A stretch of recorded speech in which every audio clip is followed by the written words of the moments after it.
us ready to check in, I think, Stephanie. Wonderful. Thanks, Brona. So let's do a little check-in in the chat box.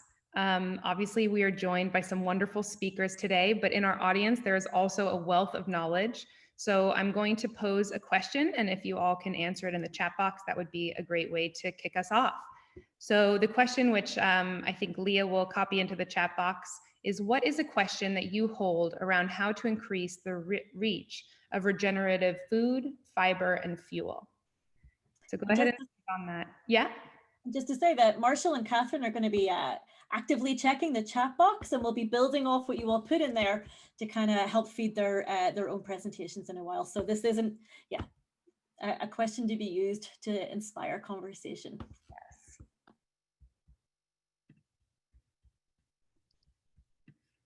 All right. Looks like some folks are typing away. That's great.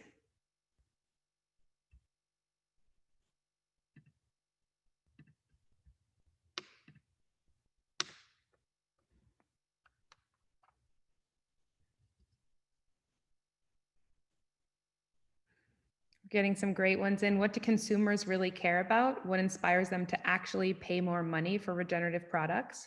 How do we communicate the value of these practices to the end consumers?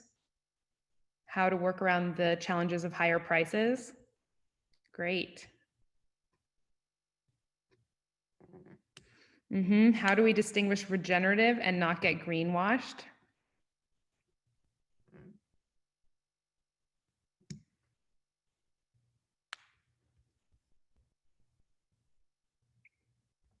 How do you undertake market demand research when moving in a new place? Oh, and how to decentralize the food system. Wow, these are wonderful. Thanks, y'all. Keep coming.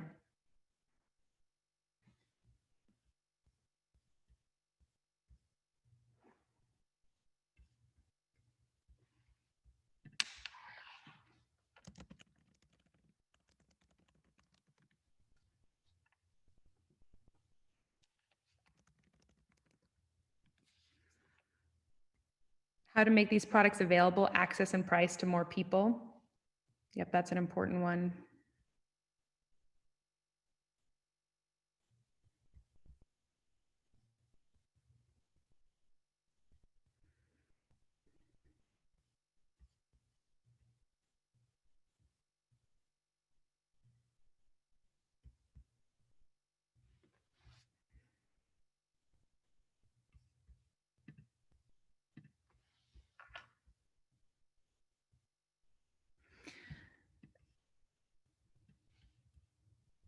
How do we gently yet effectively help conventional farmers and ranchers to be open to trying regenerative practices? Any tried and true conversation starters out there?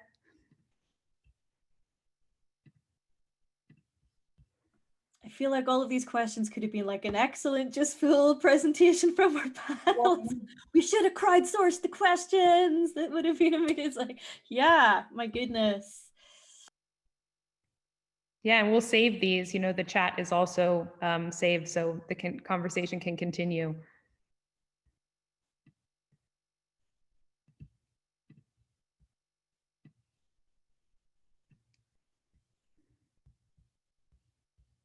How do we get better prices for our beef when the government controls the markets through world trade?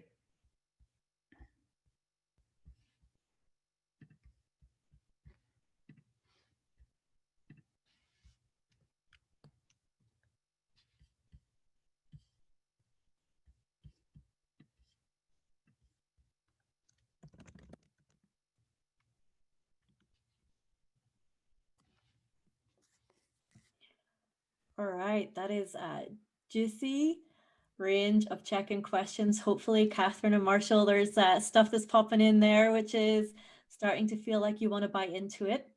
I can't wait to jump into that conversation with you in a minute. But first, a chance to hear from all of our speakers, just a little intro to you all, your role, your work. And we also asked the panelists to speak a little to like, what is a market innovation that really excites them at the moment? So we're going to hear from Katie, then Marshall and Gillian, and then Kathryn. And we've got about four-ish minutes for each of you, and we'll give you a little nudge if the time is looking tight. But it would be great to start from you, Katie. Like, what are you up to? What's your work? What's a market and innovation that really excites you? Hi, good afternoon, everyone. I'm Katie Bell Miller. I am a female entrepreneur, farmer, rancher. I own and operate Heritage Bell Farms in Southern Colorado. And I also am the owner, founder, market manager of the SoCo Southern Colorado Virtual Farmers Market. I established the innovation that excites me is the SoCo Virtual Farmers Market. I established it in the wake of COVID-19 back in April. And between kind of my ingenuity and entrepreneurship coupled with empty grocery store shelves, I launched a solution for connecting small family farms and ranches, local businesses and local food artisans to customers directly in a year-round online farmers market model.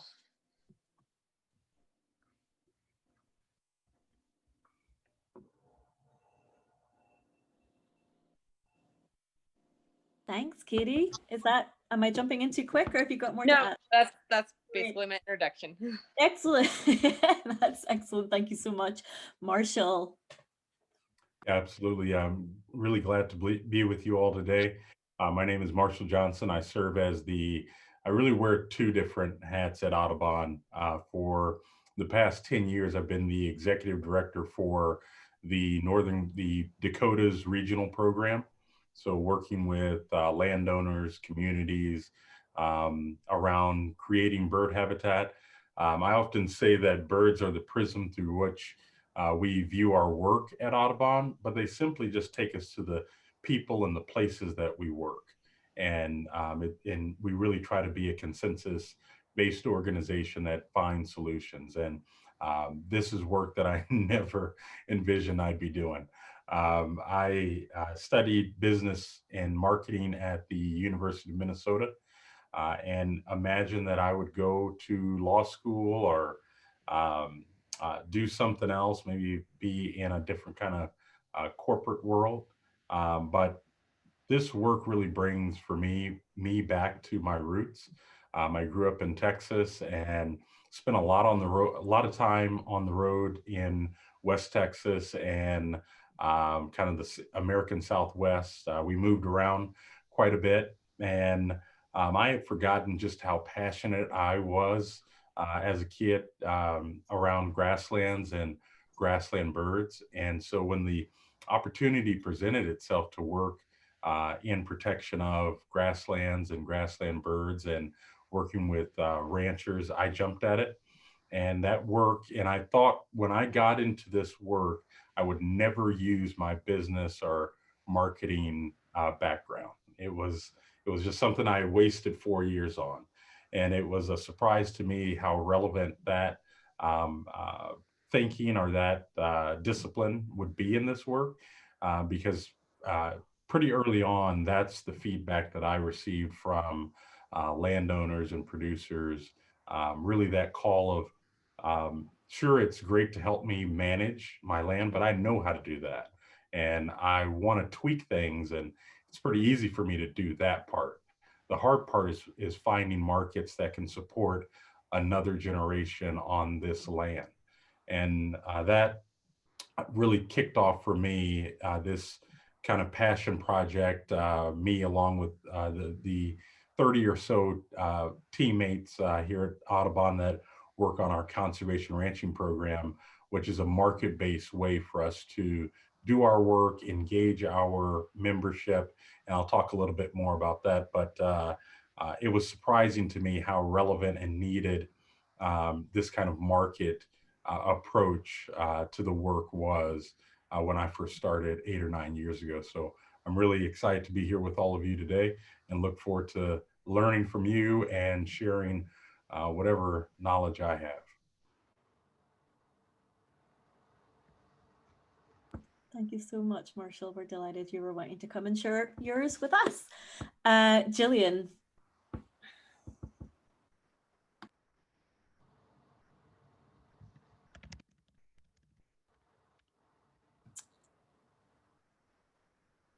Hi, Gillian, can you hear me okay? Jillian, maybe try pressing *6 if you're calling in from your phone. So we were having, yeah, a few tech issues with Gillian, so just a little patience for this one till we figure out. Gillian, can you hear us okay?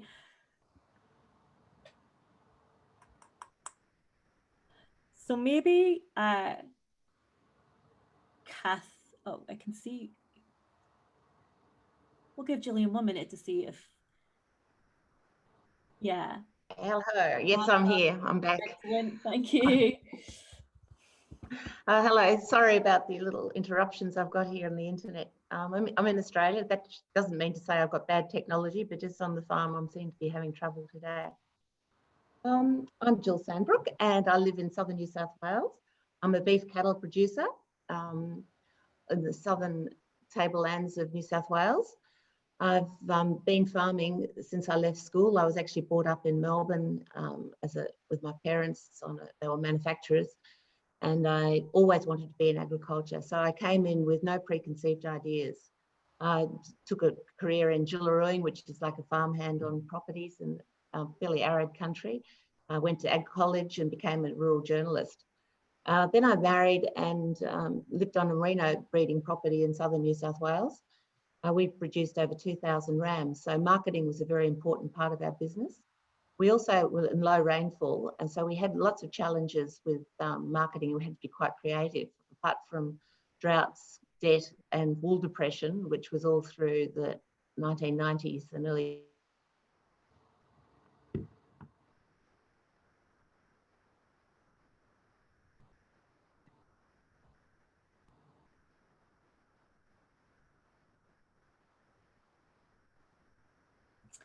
Gillian, we've lost you again there, if you can hear us.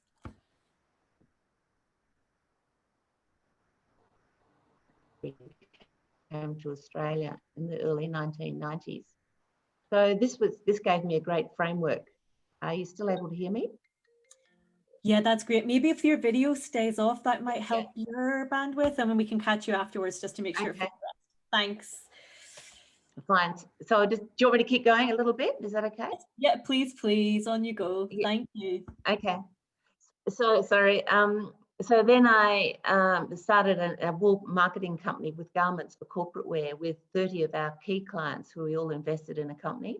And this was a great way during the wool depression to keep our customer base alive so we could sell rams.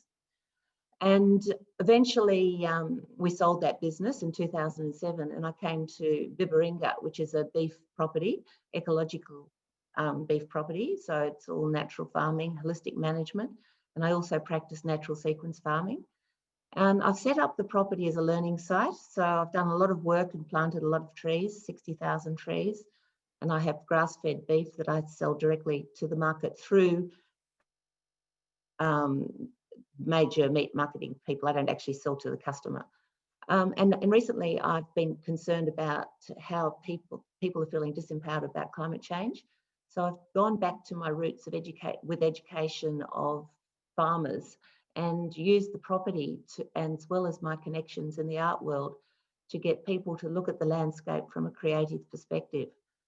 So in that way, we have 6 farmers and 6 artists, and I've engaged the artists to try and share their view of the landscape. But I'll talk about that later. I think that's enough from me. Thank you. That's great. Thanks, Gillian, and thanks everyone for kind of sticking with us with the glitches, and Gillian for sticking with it. I know it gets frustrating. And that takes us to Kathryn. Hi, Kathryn.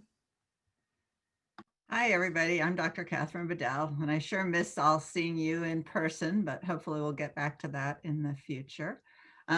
So I started out as a veterinarian when I graduated from college.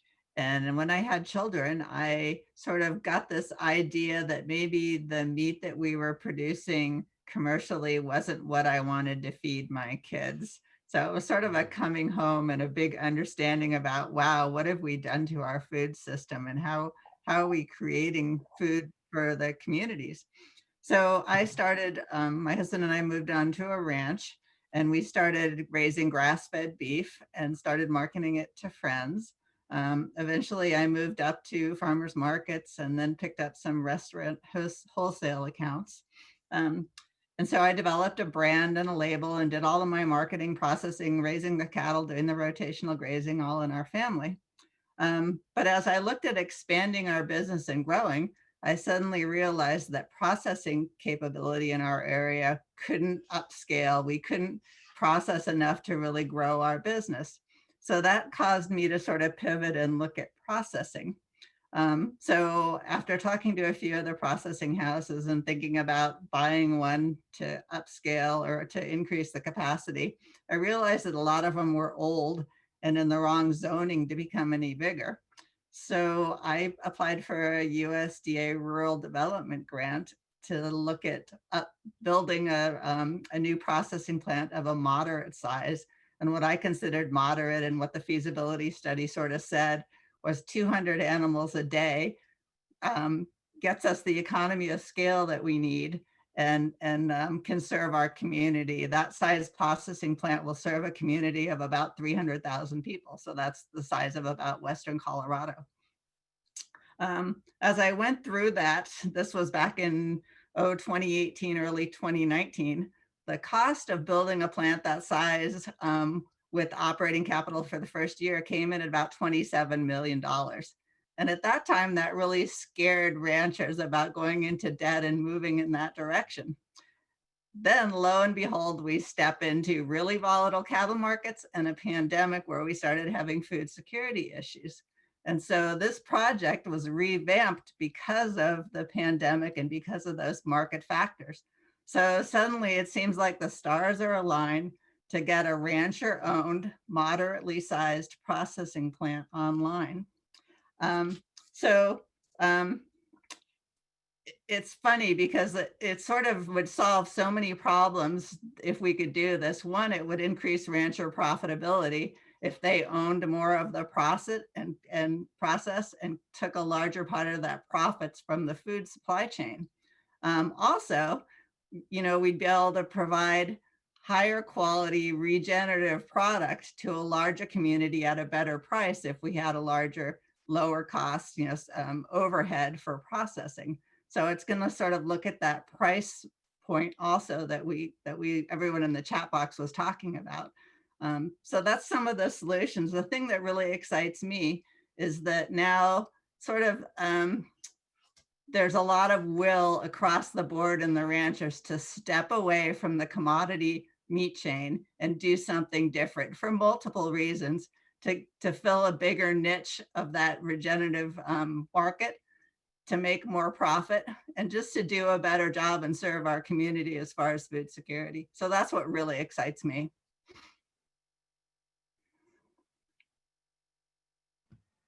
Excellent. Thank you so much, Kathryn. And thank you all. Great. So we'll now turn it into a kind of more focused conversation, really, or a more focused presentation from Marshall and from Kathryn. And so I'll introduce a question just on the slide, just so you can all just see what they're speaking into, and then I'll hand over to Marshall. All right.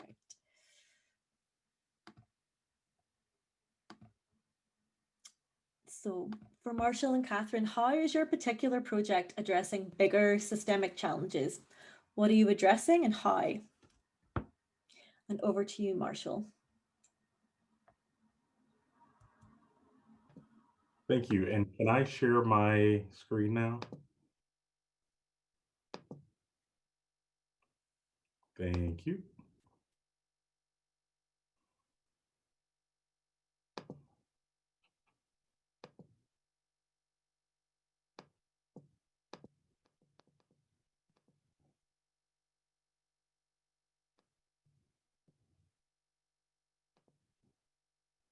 Can everyone see that? Good deal. Well, I really appreciate, again, having the chance to have this conversation. When I think about challenges in my work, I work and have a passion, as I alluded to, in the grasslands. And the grassland ecosystem was once the most ubiquitous native ecosystem to North America.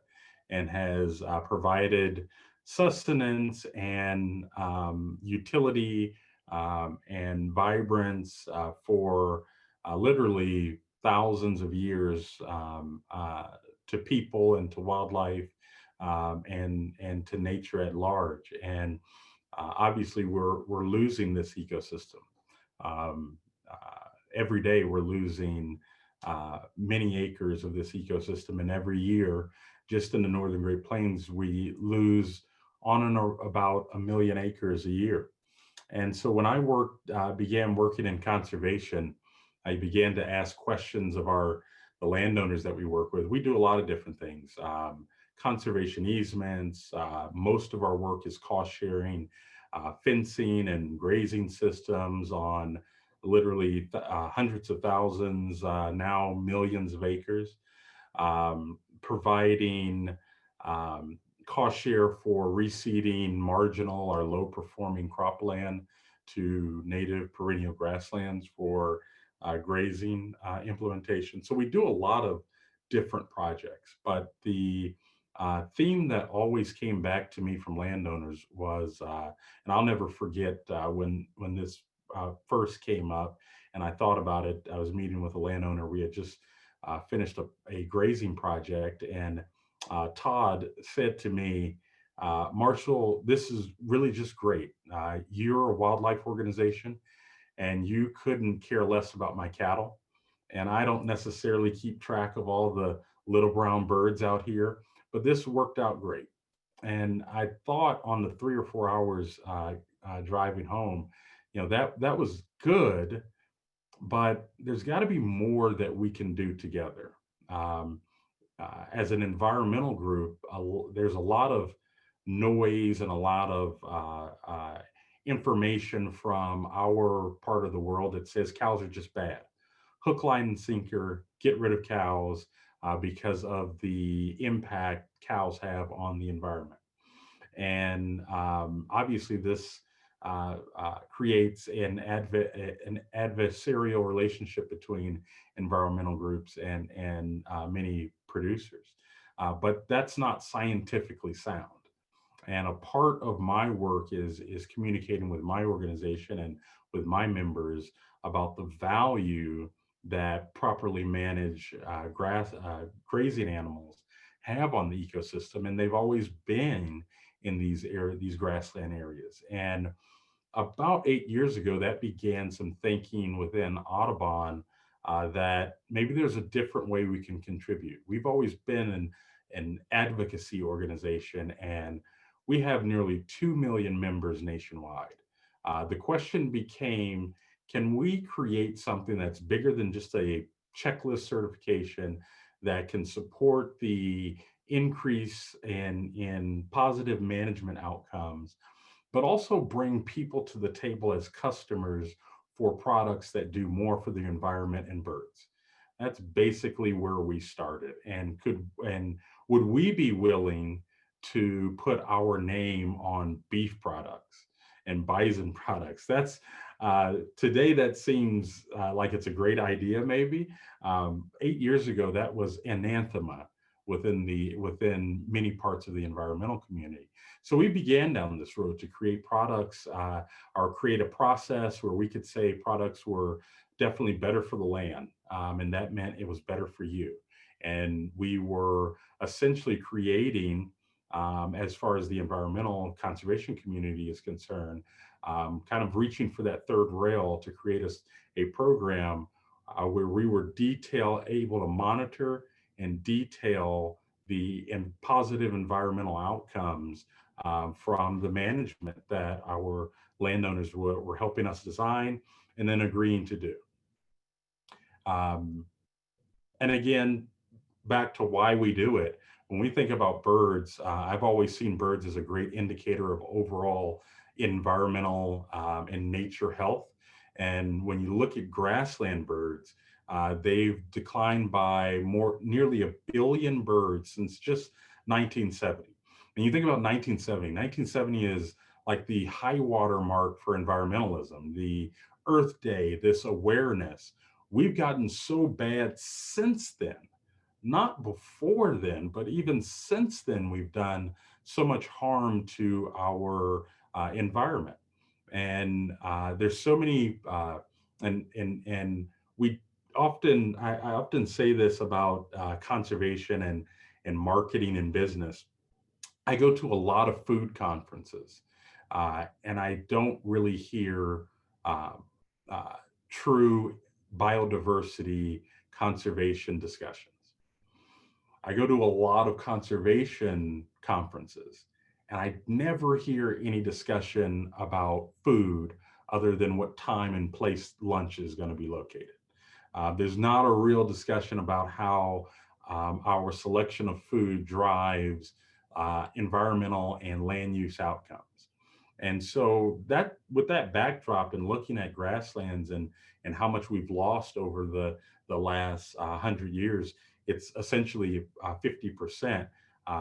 We began to think about how we could again engage with landowners, create ostensibly a certification, but utilize the power of our membership, the power of science that has shown regenerative grazing and what we call bird-friendly regenerative grazing to be beneficial to the land and producing a great product. Could we create something that really leveraged who we are as an organization and what we believe in? And that is where we've designed or come up with the Audubon Conservation Ranching Certification, which has grown to be now one of, if not, I believe now the largest regenerative certification in the country, particularly for grazing animals and animal agriculture. It's certainly thinking outside of the box, and we certainly haven't solved all the questions that we seek to solve. But at the root of this is using communications and marketing as a tool to drive awareness, understanding, and buy-in amongst consumers.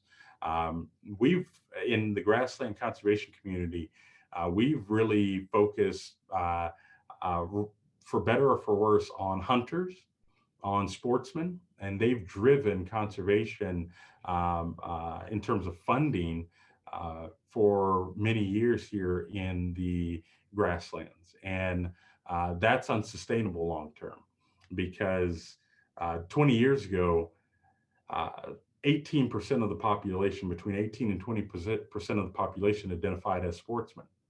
Today, that's 4%. And we have many more people. So if we're able to reach hockey dads and soccer moms and people that maybe aren't traditionally in, are thinking about agriculture and conservation, I think that's where our big benefit lies in. And that's who Audubon is. We're not a hunting organization. We're a group of 1.9 million people that mostly live in large cities, coastal areas, and think that cows are bad for the environment. And this program has really helped us rewire and promote cattle ranching amongst our membership and empower them to talk about it with their friend groups and their networks. And we do that. I liken this approach to marketing as taking those benefits to butterflies and birds and carbon sequestration, and we bottle that up as a marketing tool. Obviously, we want it to be correct, we want it to be legitimate, but that is what the feedback that we get back from our landowners is, that amazement that we're willing to do that. And we certainly have not written the book, or if we've written the book, we've written the book for dummies. We certainly haven't figured it all out, but that's what we're doing through this program, is wanting to take a leap in. I've often said that conservation's interaction with agriculture is too transactional. We're either fighting in Washington, or we're maybe cutting a check here and there for different cost share, things like that. But taking it back to where this became really mindful for me was Todd's comment. I actually better care what happens to his cattle and how profitable he can be, because when he's gone from the landscape and when ranches are gone from the landscape, so too will all of the birds that we care about, the ecosystem services that ranching provides. And so conservation groups have to actually be concerned with something that we've never traditionally been concerned with. And that's the bottom line profitability of ranchers that we work with and the ranching community in general. And we work with, our goal, obviously our goal is to set a set of standards that produce better outcomes for birds, and we monitor that. And I think starting off, people thought that would be the hard part. That's actually the easy part. The landowners that I work with, and I work with literally hundreds, they are so eager to learn things that are going to make them more profitable, that are going to be healthier and more sustainable for their local environment. The big challenge with a program like this, and I think with regenerative agriculture in general, is the marketing, is the not only marketing a product, but marketing in a way. I am a firm believer that these products should cost more, and we shouldn't be shy about that. Certainly over time, things might change in that regard, but my job when I wake up in the morning is to get better prices for the ranchers that I work with. And that seems counterintuitive. You would think it would be to produce more bird-friendly or eco-friendly beef. That's the easy part. The hard part and the challenge that I look forward to is the marketing side and communicating the environmental and wildlife benefits of this approach to grazing. And so far, our members really understand that. That was always the big test. It was very conceptual. Whether our members would understand that, appreciate that, trust that we've always been a science-based organization. We still are in saying that cows can be a real benefit to the landscape and to the environment. When we look at how we market to our members convert to our market partners upon receiving marketing information from us at about 16% over the last year. During the heart of COVID, that's been as high as 23%, but on average, it's about 15%. And when you look at comparing that to kind of the national average of this type of marketing, we're certainly outpacing that, and we feel like we're just getting started in really honing our message, having the 3 years now of bird data and other environmental outcomes to market to the general public and to our members. So we're really excited about where we go from here.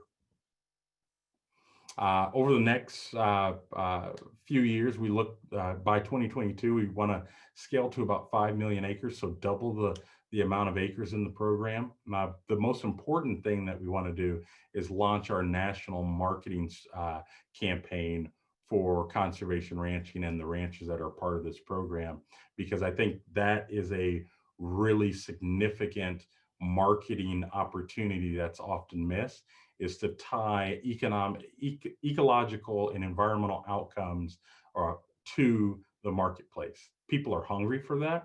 And when you think about what, in terms of environmentally, what's on the front and center of the consciousness of our urban residents, who make up most of our population, 60% of people live in larger towns and cities, and that's only growing.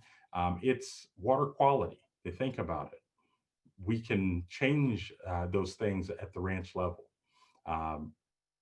Bird habitat, people think about it. People are alarmed by the silence they hear in places that they once listened to the songs of birds. People think about bees and butterflies and pollinators, and these are species that are greatly affected by the loss of grasslands and the degradation of grasslands.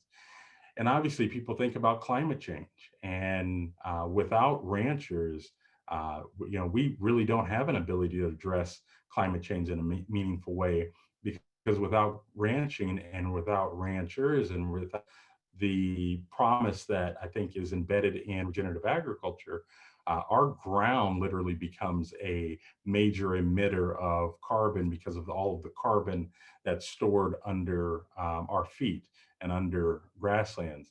All of that together, and our early indication is that through marketing, our members and the broader set of the public, they're responding, and they're responding favorably. And so that's been our big challenge. Can we create, can we address in grassland loss through creative marketing and through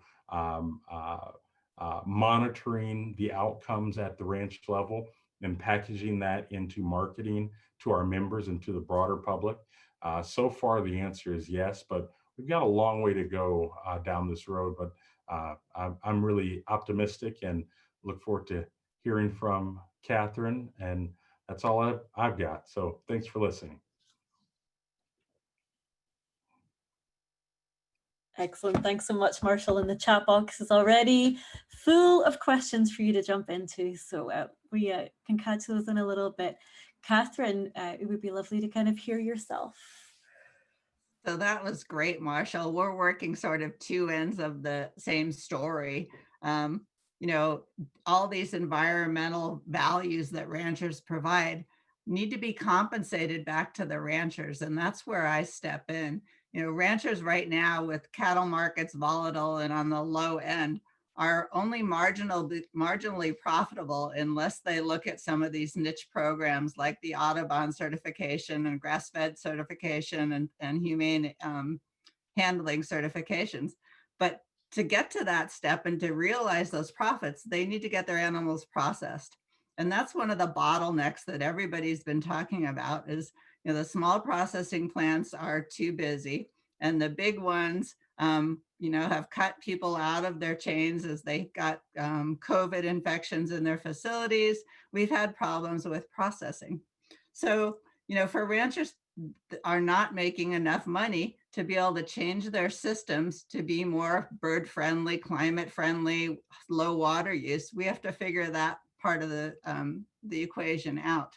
So as I started looking at processing, I've tried to figure out how to bring more of that profit back to the rancher. And that means eliminating some of those middlemen in between the rancher who's selling calves and the wholesaler who's selling meat to the end user. So the more of those middlemen we cut out, the more profit we can send back to the rancher.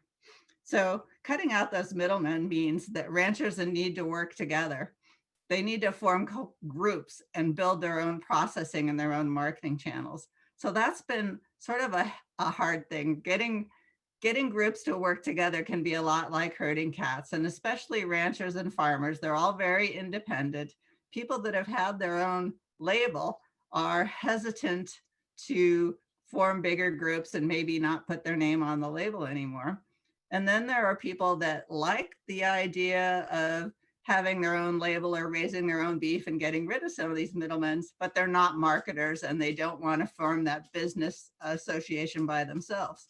So that's where I've sort of stepped in and agreed that we can find those people with the business sense to put these groups together, and people can just raise cattle as they want or have a bigger impact on the whole chain. So there's multiple benefits to having a moderately sized processing plant in a community or in different areas. Right now, meat processing tends to be concentrated in the Corn Belt area, kind of for obvious reasons. That's where the feedlots are because that's where the corn is. So to cut down on transport, you're going to locate those processing plants there. That might not be the best answer for lots of reasons. One, food security. Two, humane animal handling. It's like transporting live animals is difficult, and animals are usually not happy, and it's hard to keep them healthy when they're traveling, you know, maybe 12, 18 hours in a big semi-trailer. Regional jobs are important. So creating these smaller, moderately sized processing plants is going to create jobs in the rural areas. Food security, of course, everyone saw the grocery store sort of empty out when the big processing plants couldn't deal with the COVID outbreak in their facility, mostly because they had so many people under one roof that it just went like wildfire, and they had to either close down or slow down their lines and not produce a lot of animals, which of course backed up the whole system. We had animals that weren't getting sold into the processing plants, so feedlots were backing up, so they weren't buying cattle, and the cattle market just took a dive. So the other thing that sort of came to my attention while I was working on this is just the equity of the workers. Those workers were not being treated fairly. They were not being taken care of. They have a tough job. While they may be making decent money, if they don't show up for work, they would get fired even if they were sick. So we have to also bring that back into balance and have a better, more equitable workplace for people that work in those processing plants. And by having a smaller processing plant and a slower line, we can treat our workers better, and having them located, in a diverse community where they're actually a part of the community and not a part of an immigrant community brought specifically into work in those processing plants seems like a better way to go. Let's see. So let me tell you a little about what I've sort of come up with as a solution. So I moved away from building a brand new purpose-built facility right now. And while working with ranchers in my area, what was important to them was having that slaughter located close to them instead of having to truck it, either from where I am in Western Colorado over to Greeley, or, even further across the country if you're talking sheep or goats. So we started looking at locating slaughter facilities actually on ranches. And we came across multiple modular slaughter units that could be located, pretty simply on a larger ranch or in a smaller community. There are a few companies that build these. Some of the things that we think about as we go forward are, okay, what do we do with the offal? How do we get the value out of the hides? What other value change can we create out of some of the other products? The blood, the bones could be broth or biochar. So to be profitable, you need to think about the whole thing. And each individual rancher doesn't have the knowledge to do that. But if we're in a larger group, we can sort of solve the problem on a larger scale for everyone. So once we locate the modular units on ranch, we need somewhere for the split carcasses to go. And so we've decided that a central cut and wrap facility is the ticket for the western slope of Colorado. So we're going to locate a cut and wrap facility in one of the bigger towns on the western slope and truck split carcasses there, have them cut, wrapped, marketed, and distributed from that rancher owned group. So now, instead of just selling calves or having to market their 60 head of cattle that they're grass feeding themselves, we can go into a central larger group, have that marketing, have the cut and wrap and labeling, maybe even a uniform single brand on Western Colorado, and then market it and distribute it out of there, still giving the profitability back to the people that own the facility, which will be the ranchers. So this answers lots of questions or lots of problems for the ranchers. And I love the way that, everyone's talking about working together, because what Marshall said, it really is important to make sure, or people want to do a good job, but they need to be compensated for it. And again, when we started thinking about it, it's those people that care about what they're eating, that care about the environment, that care, where the cattle have been and how they're treated and how the land's treated, that they're going to pay a little bit more, because for us to compete, with the big four meat companies is really difficult on price. But we also feel that we're providing a lot more ecological value and that we should be compensated for that. So yeah, we're not going to be the cheapest thing on the market, and we shouldn't be, because we're not externalizing any of those costs. I see some questions coming up in the chat market. Someone asked me, has your group established a rancher group in building this? yes, we have. We're in Western Colorado, and we're right now working on business plans and how to organize this business. And I will definitely keep everyone updated as we go on that, because I'm very excited about it and think it's a model that can be used around the country. And I know from taking part in these conversations that everyone's really interested in how we step away from that commodity meat program and fairly compensate everybody in that chain for the work that they do, especially the ranchers who have been price takers, not price makers. So, you know, in Western Colorado, we're facing a lot of issues with climate change, and ranchers really do want to do a better job. Everyone that I've talked to about this program is like, they're suddenly thinking about what they can change on their ranch to make that sort of a climate change difference if they're getting better compensated for their cattle. So we've had people talking about using solar panels on their facilities to take both to provide shade when they're corralled or out in the pasture, because we're in a very arid climate here. Maybe we could graze animals under shade, and sheep that I've seen that Will Harris has done in Georgia. So everyone's, because they're getting compensated better, everyone's starting to think, well, what else can I do? What can I do? And plus it adds into their story. It's like, if we're going to be a niche market, you want to continually to improve your product and provide what customers are looking for. And they know that. So I'm really excited about moving away from big meat and changing the way that people are buying meat. I think while COVID has been tragic, it's really in the food systems provided some excellent opportunities for small producers to really take a front stage, a center stage with this. And I think we need to keep talking about it, and we need to do it. That's excellent, Kathryn. Thank you so much. Amazing to hear of the ways that folks are already beginning to respond to some of the changes. That's really exciting. So as you both saw, I think lots and lots of questions starting to pop in, and people offering in experience and lessons from their own kind of perspective. So yeah, where shall we start? All right, so let me see. Kathryn, will the modular slaughter units and cut and wrap facilities still add up to that 27 million from your feasibility study? And how many rancher owners are there at your start? So no, the cost is significantly less when we go with the modular units.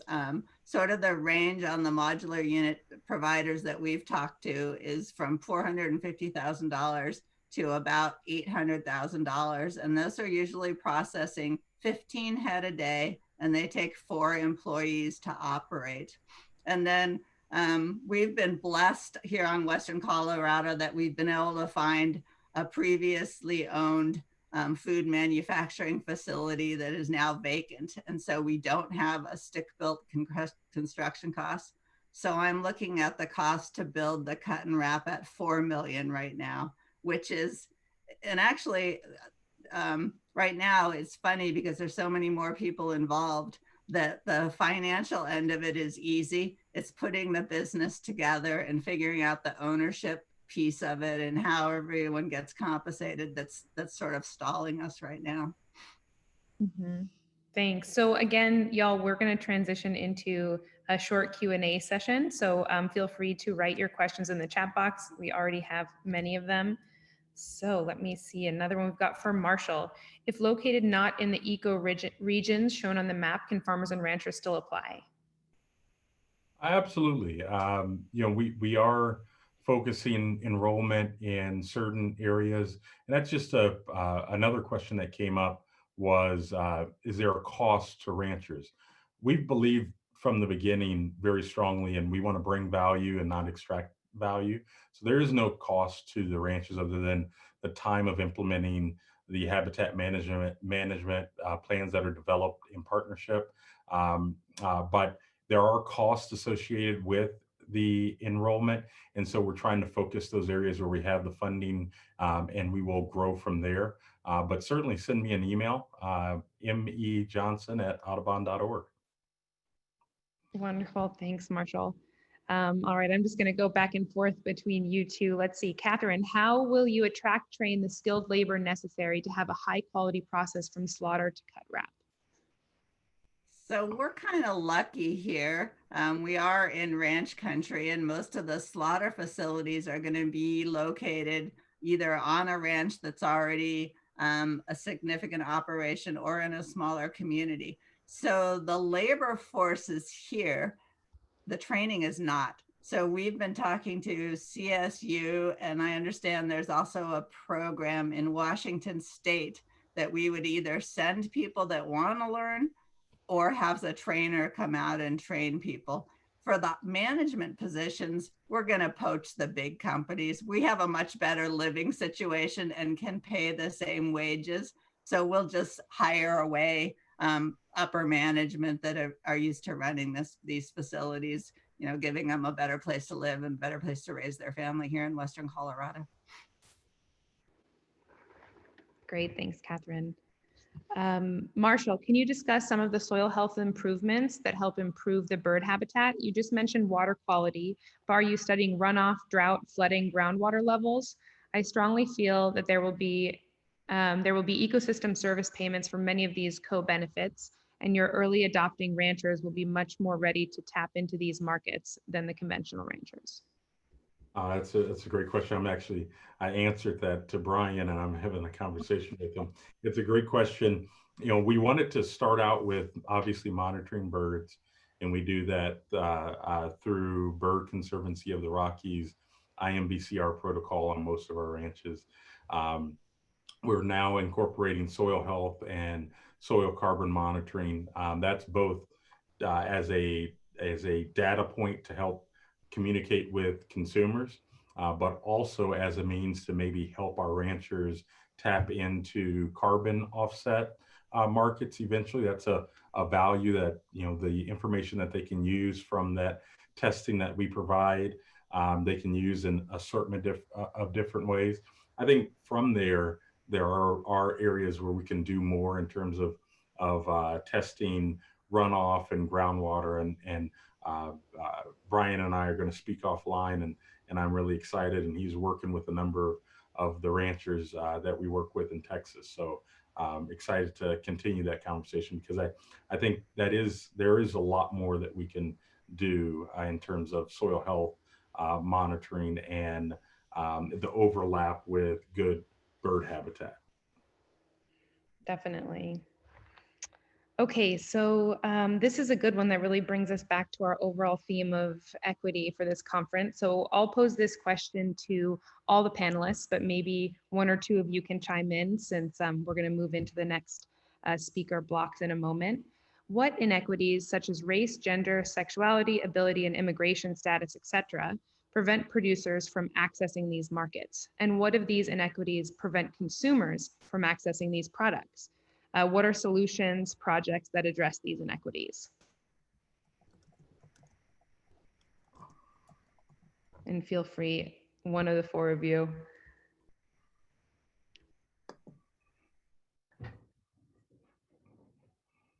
Well, I'm going to talk about our labor force, because as you've heard, the immigrants or the big packing plants tend to recruit directly from other countries for a lot of their labor in those plants, and they don't get treated very well. They get paid poorly. They don't have health care. They're forced to come to work sick, and they risk getting fired and then deported. So right there, we can change this type of workforce that we have. We want people happy in their job. We want them to be able to eat the product they're producing. I think that's really important. No one should be working in beef unless they can afford to eat the product as well. That means we need to pay well. We need to treat them well, because turnover hurts. And those companies know that as well. So you do not want to spend that time training someone and have them be unhappy or get hurt and leave. So equity in the labor market is really important for us. And we're going to really pay close attention to make sure that we meet the needs of the people that we're depending on to cut and wrap and slaughter those animals. Thanks, Kathryn. Anyone else want to take a shot at that one?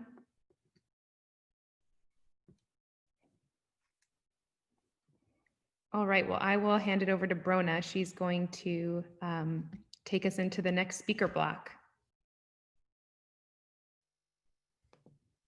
Thank you, Kathryn and Marshall, and we'll hear from you again just for a little bit at the end of the session. And so now, delighted to be able to pass over to Gillian and Katie, and we've kind of posed a slightly different, or like slightly differently directionally faced question, though of course I know that they'll build on what has already been introduced or the kind of themes of the previous conversation. So I'll just share my screen again, just so we get to see, and then I'll hand over to Gillian. So for you both, of course, please build on what we've been talking about already. And it would also be great to hear, like, what are you learning about what's working and what's not in terms of marketing, reach, increasing sales for regenerative agriculture. So Gillian, over to you. And hopefully we've got your sound sorted and we'll figure it out if not.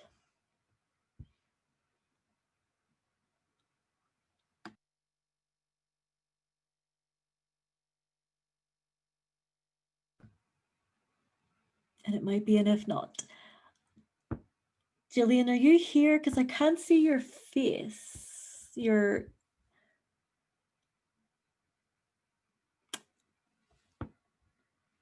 Can we tell if she's still online, folks? She is. She just messaged me. Hold on. She said she's muted. I'm going to try to. Okay. The joy of the Zoom mute. Gillian, I'm going to find you in my list of folks. There you are. I don't know why. Hello, is that working? That's perfect, Gillian. I was going to have to try and fill time there, so thank you. No. Also, you can put the video on now. I think I've sorted the internet. I've gone on to another channel. So the video can come on if you wanted to. Sure, I think you can just do that in the lower left-hand corner. There's a start button. It tells me that you've got control of it. Anyway, I'll chat away. Yeah, we will grab that. Right, yeah, you can work, if you can get the video going, fine, no problem. Start video. Here we go, I'm here. I really enjoyed Kathryn and Marshall's talk, and without repeating some of the things that they're saying, I have a very similar story, both from a land management perspective and the value of birds and the landscape and soil, etc. It's vitally important. And also from Kathryn with the beef marketing. I work with a group of farmers and a business called Provenir, which come on farm with a semi-trailer and actually process from my yards. The animals are purchased at the farm in the yards by their on live weight, and then once it goes into the processing unit, they then own the animals and market it directly to consumers. It's a great process. There's less it's great for animal welfare, and it was very challenging first. I mean, it's one thing to put your animals on a truck and send them to market or send them to the abattoir, but it's another thing pushing them up the race and farewelling them and know just few meters up the race at the end of their life. But I'm a beef producer and I had to come to terms with that. But my subject today is to talk about what the pitfalls and the things I've learned from direct marketing and working with customers through wool and beef marketing. The stage of my life I'm in at the moment, it's very much about giving back. And I've been really concerned about the consumer and the customer. And with a lot of the projects I've worked on the last 20 years, it's been relying on the customers to understand where I'm going and the marketing product that we've got is going. Wool is a high-end product, merino wool, and also the beef that I'm producing, which is grass-fed beef, is a high-end product. So it's a matter of a big education program to get consumers to understand the product and to understand why that product is good for them, or if they believe that it is on what I'm saying. So I've got two sons, and both of them have given me lots of lessons in life. And once they went to university, went overseas, came back, and they sat down and had long discussions with their mother, and they were feeling totally disempowered and confronted with problems of climate change. They actually ended up blaming my generation for the situation they're in, which is fair enough. So this has got me concerned about how we're going to embark on working for solutions. And being a farmer, we're in an ideal situation to come up with some great solutions, because we can take carbon out of the atmosphere and use the plants and the microorganisms in the soil to process the cycle of life, which we all know with being holistic managers and regenerative farmers. So I won't enlarge on that, but just wanted to mention that because that's my basic philosophy on land management and how the wheels of life seem to flow. So the consumer, I feel, has lost perspective of where their food comes from, and the young people feel disempowered. And also the food that a lot of people are eating is over-processed, and you just have to look at the back of the ingredients on many products that people buy, and there's so many ingredients in them that it can't be nutritionally dense for them. So I really wanted to try and get people to look at how they can all be part of the solution for climate change. And that's when I came up with the idea of Earth Canvas, which was started last year when I was talking to a friend who's one of Australia's great landscape artists, John Worsley. And he has a wonderful perspective of landscape, but really knew very little about regenerative agriculture or farming. Because most artists or landscape artists usually paint in national parks or in deserts or at the ocean. Not many actually go on man-made land or land that's been managed by man, as in farms. And in many ways, since I've been working with artists, I actually see myself as an artist of the landscape, because every track, every fence, every cattle yards, every contour that I try and slow the water down through the landscape, I'm actually making a mark on that landscape.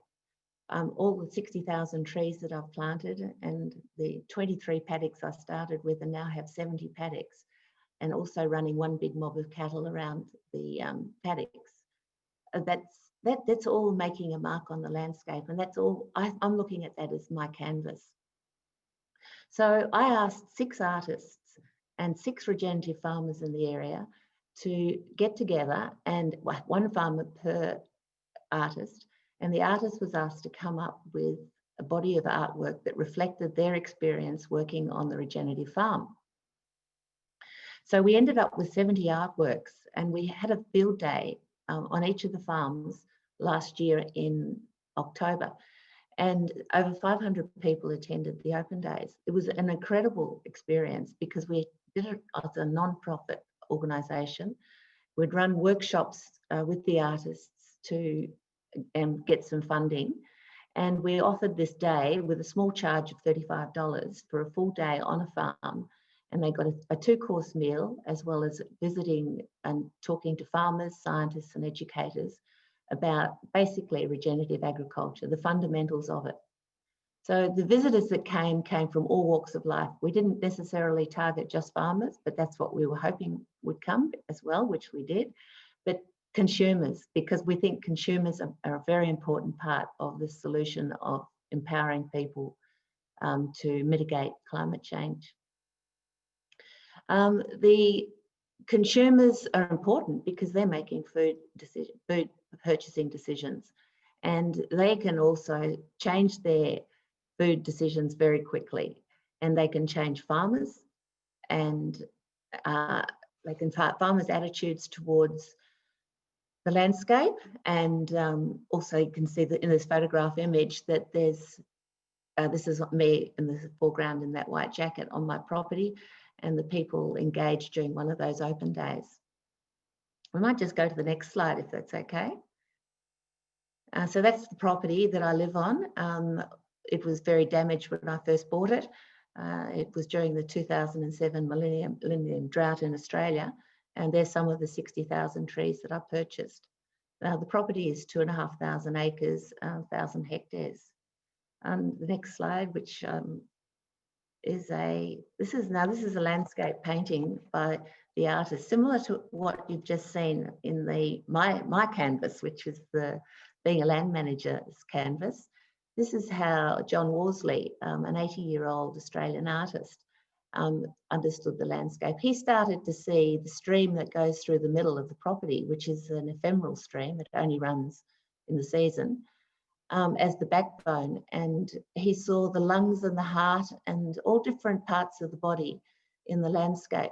Now, he's had 80 years as an artist, but he'd never actually understood or saw the landscape in this way until he came and started working with me.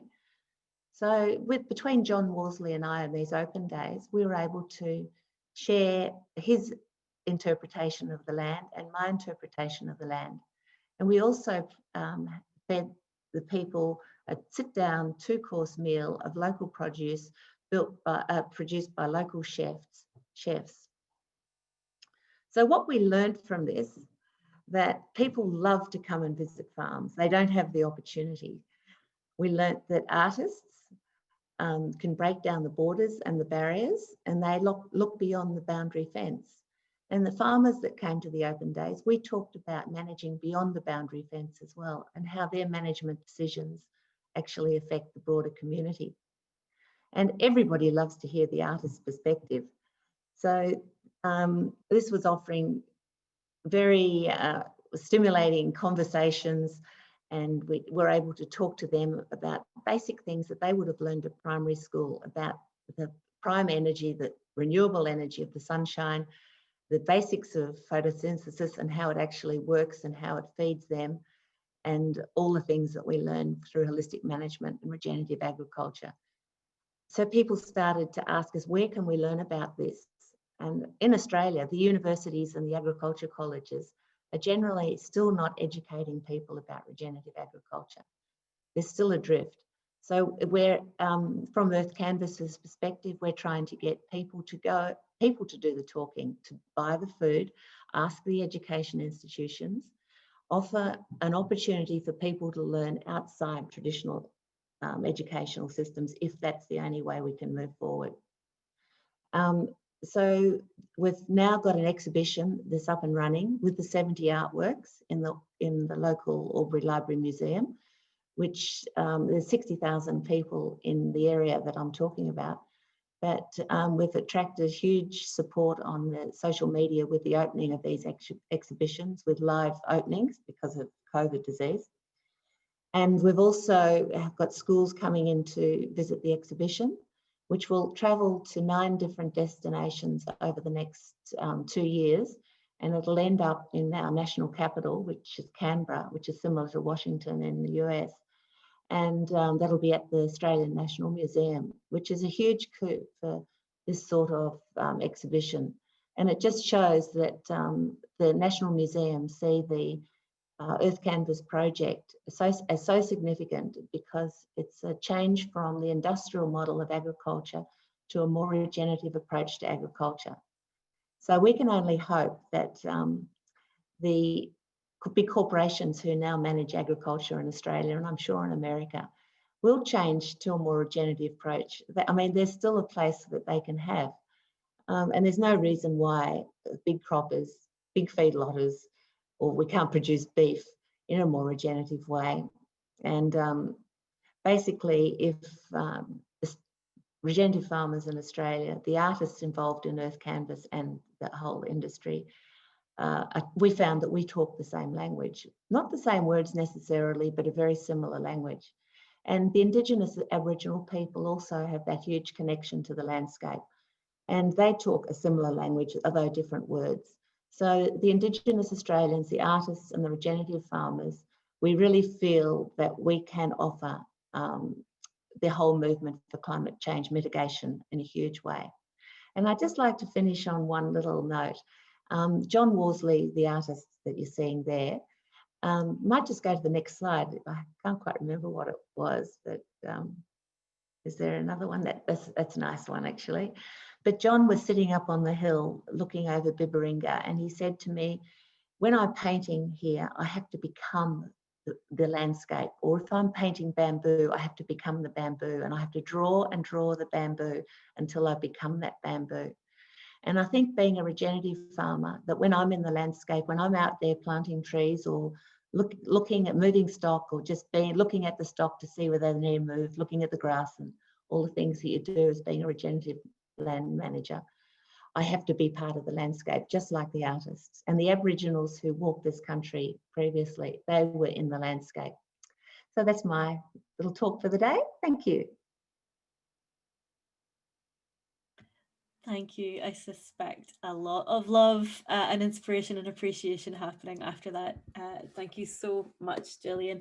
It was great to see some art in a kind of virtual space. It was really lovely. Okay, excellent. And now to Katie, our final panelist. What have you been learning about what's working and what's not working? Hi, everyone. I'm going to elaborate on my introduction just a little bit. I'm kind of a short and sweet, get straight to the point kind of gal. But I guess when I think about the challenges in expanding regenerative agriculture sales, I come from two different sides, both the consumer and the producer. Growing up, I was a city kid, and I was introduced to agriculture through a large family backyard garden, and then later on in my childhood, 4-H.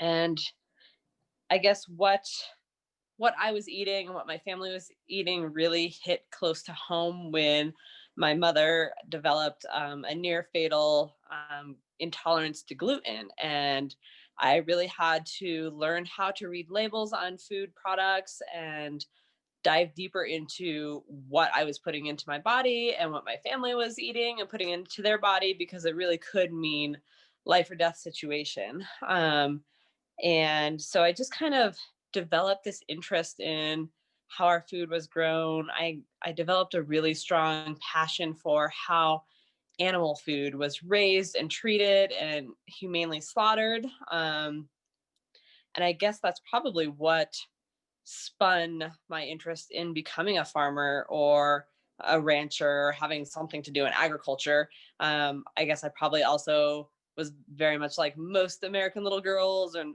US across the world little girls who always wanted Black Beauty in their backyard and wanted to be a cowgirl. And so that was always kind of in the back of my mind, and having the opportunity to relive these whimsical cowboy tales that I grew up hearing of my family's history in Texas and being on longhorn cattle drives. And so once I was able to finally begin a farming enterprise, I guess looking at the challenges of expanding regenerative agriculture really hit closer to home as a farmer, a rancher myself. I became a holistic management educator with HMI, and then also the Savory Institute.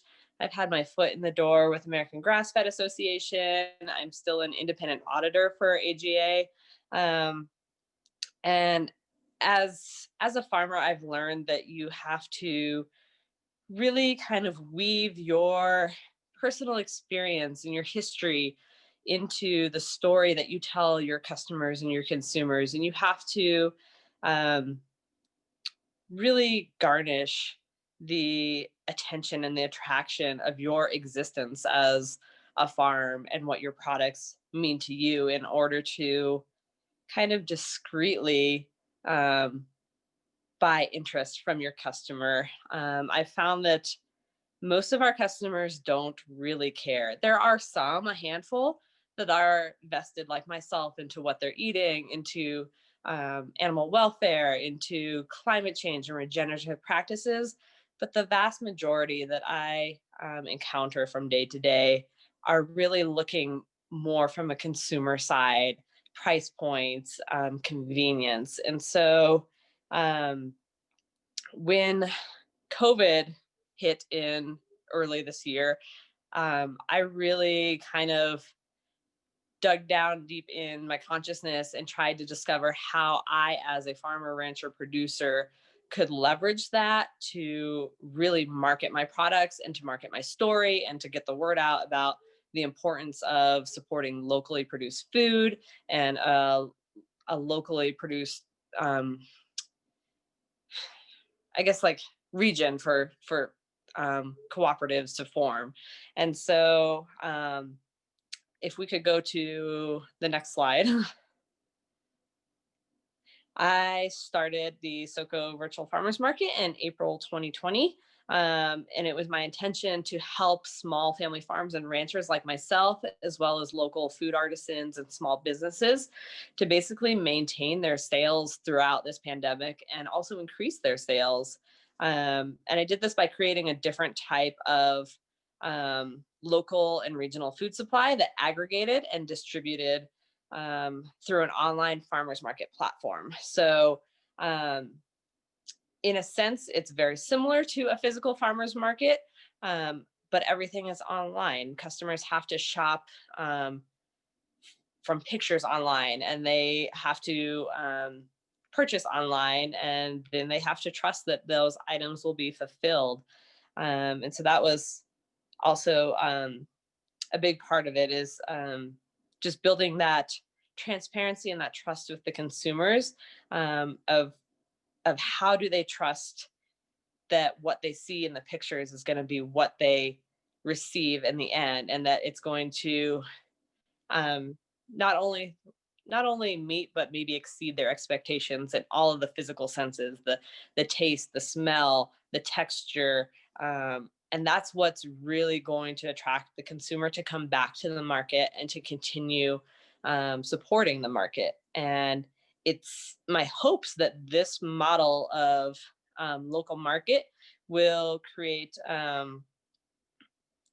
perpetuity for small farms and ranchers to continue offering their products within a local regional area. We're essentially incentivizing consumers to support local regenerative farming and ranching by marketing not necessarily the ecological practices that our farmers and ranchers are doing, but by marketing the convenience and creating the enthusiasm around this market and our local community. We basically champion both competition and camaraderie. We value a diversity of products and vendors in our market, and we value and recognize that a good deal of our vendors find inspiration in the competition and trying to strive for producing the best product they can, but also that camaraderie where many will acknowledge that they can't make a certain item, and that they will actually support and promote other vendors who do. Let's see. So yeah, basically, like, shopping for fresh food is very challenging online. I personally don't particularly like the shopping online when I use my local grocery stores, because I don't trust that their clerk is going to pick out the right consistency of green versus yellow in my bananas and things of that nature. So really creating that that trust in them, that they are going to be getting the product that they are seeing pictures of online, has been one of the biggest challenges. Along those lines is just making sure that there's also trust in, like, payment security, and people are knowing that they're not going to have their credit cards hacked, and having to have all the different components that play into having a virtual market, credit card processing, capabilities and services, and website hosting and storefront hosting. There's a lot that we have learned in such a quick time. The SoCo market is only 7.5 months old, and we are guessing or estimating that we will be putting, by the end of the year, a couple more weeks, $185,000 in local sales back to our local farmers and ranchers. The way that we are able to make this market model succeed is that there is a very small commission amount that stays with the SoCo market.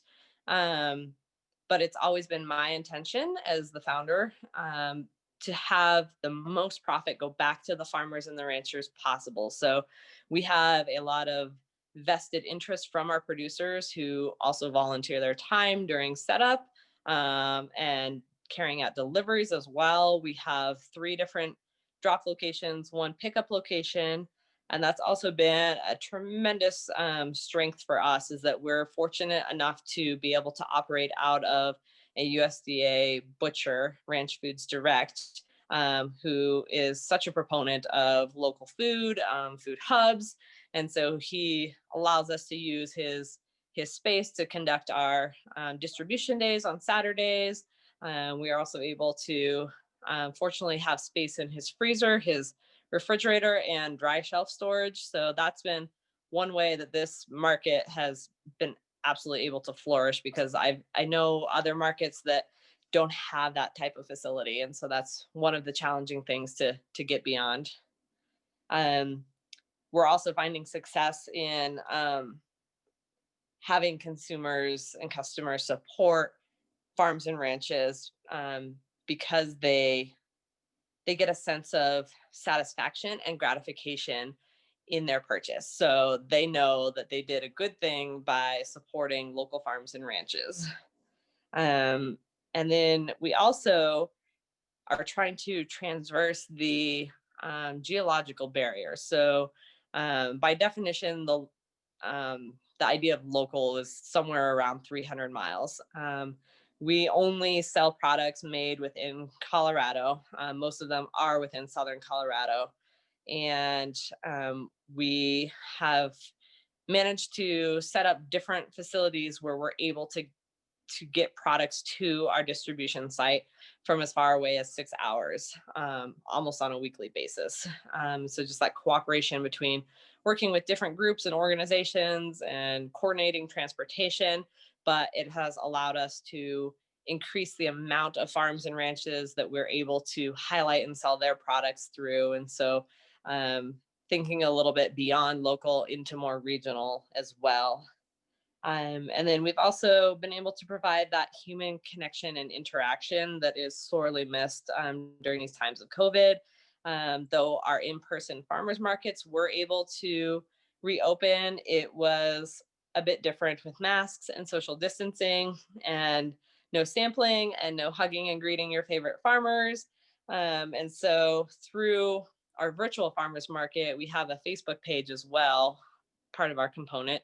And that's where our farmers are able to post even daily if they want to, but they're able to introduce themselves, pictures of their family, their operation, recipes, their products, and really try and reestablish that relationship that we have kind of lost during these times of COVID and social distancing.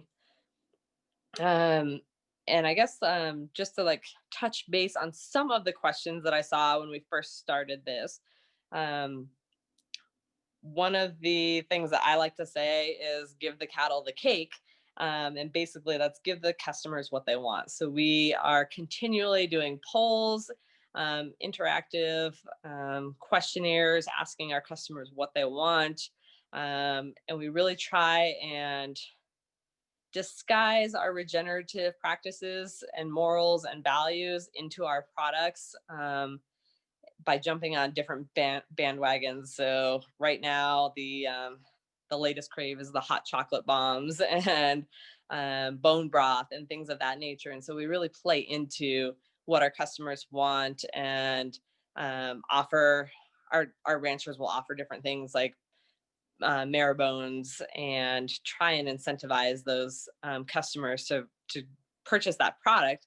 And by purchasing that product, they are purchasing into how that animal was raised and therefore the regenerative practices. So there are definitely many challenges to doing a virtual farmers market. And if we can go to the next slide. Our biggest one was probably the 3rd week in. We jumped from probably 14 orders to 204 orders and kept the same amount of time frame per pickup. And we had a mile of cars down either side of the road, people waiting for their orders for about an hour and a half. Lots of very disgruntled customers. And this was our biggest learning week that we had, but it was amazing how the community understood that everyone has growing pains and was so supportive of what we were trying to give to the community and the service that we were providing. If we can go to the next slide. And just to kind of summarize what SOCO is, we're a virtual farmers market. Customers shop online. We're a bi-weekly market, so we have 2 markets a month. They're able to shop online. We give our vendors about 2 days to produce their orders, and then Saturdays we do distribution days. We currently have 50 plus vendors. We're growing by a couple of vendors each month, sometimes each week. And of those, we have 20 farms or ranchers actively participating, and 75% of them are implementing regenerative practices. That's about all I have for you guys. If you have any questions, I'm happy to answer them. Thank you so much, Katie and Jill. That was wonderful. So because of time, we're going to just do one question for each of you. So Katie, I appreciate you already jumping in the chat box and getting that big one answered as part of your presentation. So if there's any questions for Jill, let me see. All right. Have you noticed an uptick in regenerative agriculture, either production or sales, as a result of Earth Canvas? Certainly, there's been an increase in interest. It's a bit difficult to measure the production because of COVID. So the local markets and everything slowed down. Like the Provenir have had to be reduced to their state. They couldn't come into New South Wales to do processing for the last couple of months, although that's just changed now. So it's a difficult one to answer that, but certainly the awareness, and we're getting such great response to the exhibition now that it's all about education, and it's difficult to measure. Wonderful. Thanks, Jill. All right, Brona. That's great. Thank you very much. Are we going to take another question for Katie, or are we going to move on? Just to check. I actually didn't see one, but she answered that big one in the chat box. But definitely, everyone, please continue to add your questions to the chat box so we can, share it with folks after the fact, and everyone can connect through Crowd Compass. Excellent. Thank you. Okay, so we're going to jump into some participant conversations now. So thank you, panelists. You get a chance to catch your breath. And we're going to ask the folks in joining us virtually to do a little bit of work now. You're going to talk us through, Stephanie, and I'll share my slide or share my screen even. Welcome, welcome.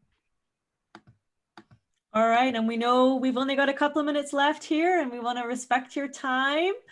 But it would be lovely to hear some. So with the group map, like we say, that information is going to go into a final summary. So thank you for participating in that. We've got a couple of minutes left with the speakers, and so we'd love to just invite them to offer just some final reflections on the session based on what they've heard or something that they're carrying. So we'll start with Katie.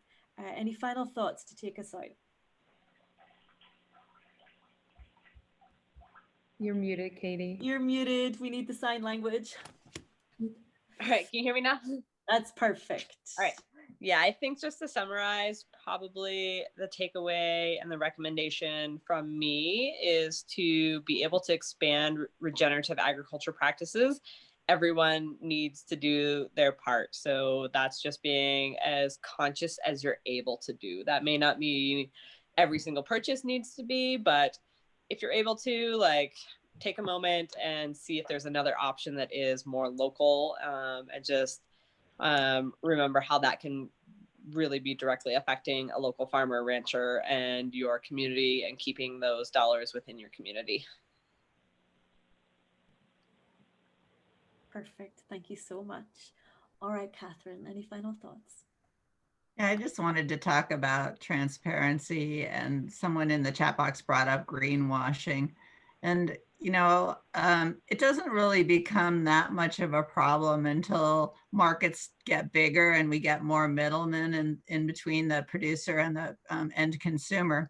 But again, it's really important that everyone sort of address their practices truthfully, because if people start not being transparent with the way they're raising or processing their product, we lose the confidence of our consumer. And consumer confidence is super important to keeping those market channels open for our whole group.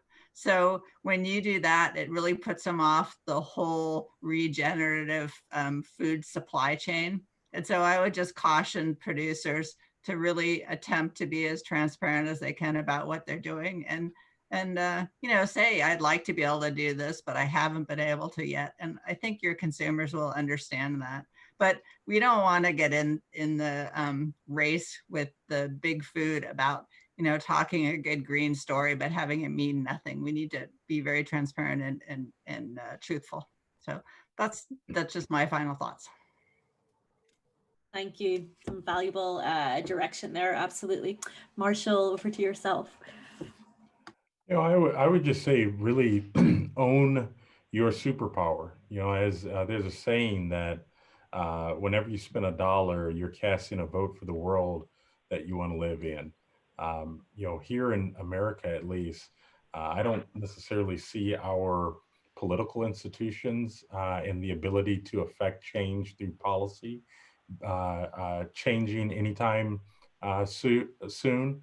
But we all, as individuals, have a superpower, and that's our ability to choose, our ability to support supply chains and ranchers. It's easier than ever before. And I would just really promote and encourage you all to ask good questions, find those producers, those value chains, those certifications, whatever it may be that you really that are doing, to Kathryn's point, real tangible, positive, regenerative things, and use your superpower. That's my number one takeaway for you. Thank you. That feels like excellent advice. And finally, Gillian.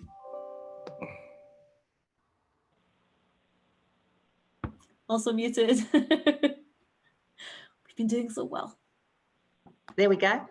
What I'd like to finish on is whatever we're marketing, or if we're consumers, we're all in this together. And I also think that people power is the way things happen with change at any speed. So we need to put the love back into nature, and to value our human nature as much as the mother nature, and to love and enjoy the beauty that surrounds us, and show empathy for the world and nature. That's my final words. Thank you. That's excellent. Thank you all so much on behalf of everyone here and myself. It's been an absolute pleasure, and I appreciate you, and we appreciate you giving up your time. Stephanie, you're going to take us out. Yeah, so wow, thank you all. I am so full of gratitude for our panelists and for all of you for sharing our combined creativity around marketing today. So thank you all for taking the time to join us. I'd also like to take this opportunity to thank our sponsors, of course, without whom we could not be here today. And by here, I mean everywhere in this virtual space. So thank you to them for making this conversation possible. I'd also like to remind you all that we are in our final week of Regenerate 2020. There's still a number of events coming up, so I've posted our schedule of events in the chat box. Be sure to check that out, and we will see you soon. So thanks, panelists, and thanks everyone for joining us.